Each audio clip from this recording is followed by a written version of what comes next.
নমস্কার মিস্ত্রি। হ্যাঁ হ্যাঁ নমস্কার সাহেব, মনে হচ্ছে আমি আপনার ঘুমটাই নষ্ট করে দিলাম।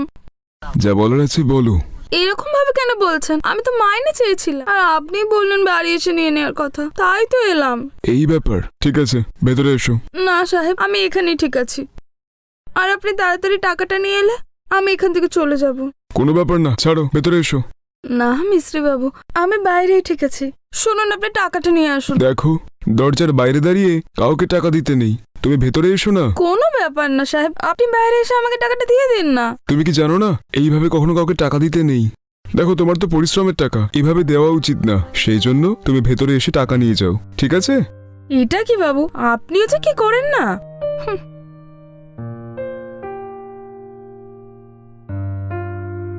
ঠিক আছে বসো। না, আমি এখানেই ঠিক আছি। আপনি ভেতরে গিয়ে টাকাটা নিয়ে আসুন না মিস্ত্রি বাবু। বসার জন্য বললাম না, যাও গিয়ে বসো। বসো। বলো, ক মাসে মাইনে বাকি আছে তোমার? আমার 2 সপ্তাহের টাকা বাকি মিস্ত্রি বাবু। 2 সপ্তাহ মানে দুটো ছুটির দিন কেটে দিলে তো 12 দিন হয়। 12 দিনে তোমার 6000 টাকা হয়, তাই তো?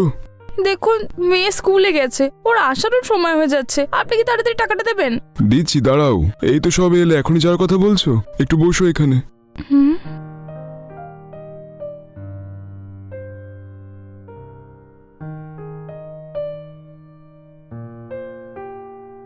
মিস্ত্রি বাবু, মিস্ত্রি বাবু, হ্যাঁ বলো।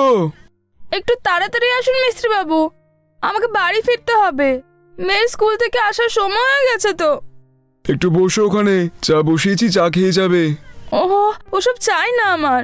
দয়া করে একটু টাকাটা তাড়াতাড়ি নিয়ে আসুন, আমাকে বাড়িও ফিরতে হবে। একটু দাঁড়াও, এত তাড়াহুড়ো কেন করছো তুমি?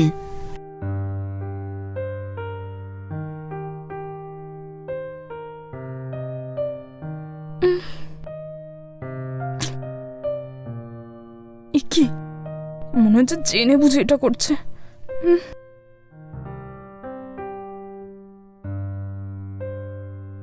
এ নাও, খেয়ে নাও, চা খেয়ে নাও। ওফো, আপনি বুঝতে পারছেন না কেন মিস্ত্রি বাবু? আমার মেয়ে স্কুল থেকে চলে আসবে, আর এদিকে আপনি আমার সমস্যা জেনে আপনি চা খেতে বলছেন। ঠিক আছে তো কি হয়েছে, চা খেয়ে টাকা নিয়ে চলে যাও না। না মিস্ত্রি বাবু, একটু বোঝার চেষ্টা করুন। আপনি আমার টাকাটা আমাকে দিন, ওটাই যথেষ্ট। বোঝার চেষ্টা করছেন না কেন আপনি? দেখো, যদি তুমি চা না খাও না, টাকা দেবো না আমি। ওহো মিস্ত্রি বাবু, ঠিক আছে দিন, খেয়ে নিচ্ছি আমি।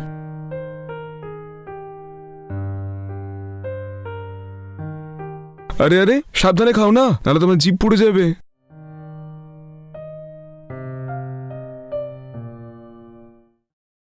কথাটা বুঝুন, রয়ে শুয়ে খাওয়ার সময় নেই আমার। মেয়ে স্কুল থেকে আসার পর আমাকে না দেখলেও ভয় পেয়ে যাবে। হে, যখন দেখো খালি মেয়ে মেয়ে মেয়ে মেয়ে করে। কিছুক্ষণ বসো।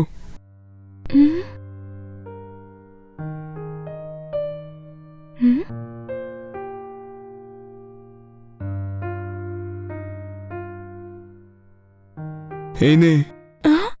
এ কি, তুমি কি ভাবলে তোমাকে এমনি এমনি টাকাগুলো দিয়ে দেবো? আরে একটু তো অপেক্ষা করো।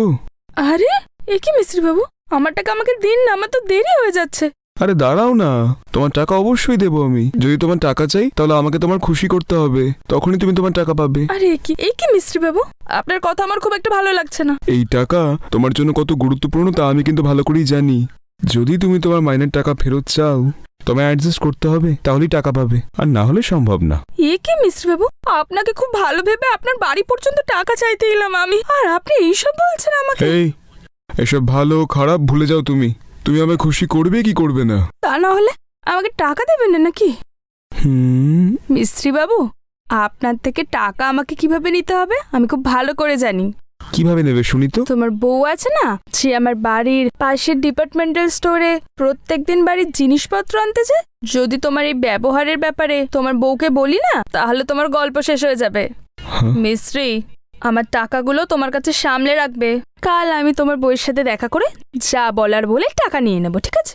আচ্ছা, আমি এখন আসছি। এই 1 মিনিট দাঁড়াও না। বলুন না মিস্ত্রি বাবু। এই নাও তোমার টাকা। একটা কথা, আমার বউকে আমার কুকর্মের ব্যাপারে কিন্তু কিছু বলো না তুমি। এখানে যা কিছু হলো সব ভুলে যাও, ঠিক আছে? যদি আপনি ভালো হয়ে থাকেন তাহলে আমি কেনই বা বলতে যাব ওনাকে। আচ্ছা ঠিক আছে, ভুলে যাও সব। এরপরে তুমি যদি আমার পাশে বসো না, তাও আমি দেখবো না। ভুলে আমার বউকে কিন্তু কিছু বলো না তুমি, ঠিক আছে? ঠিক আছে মিস্টার বাবু।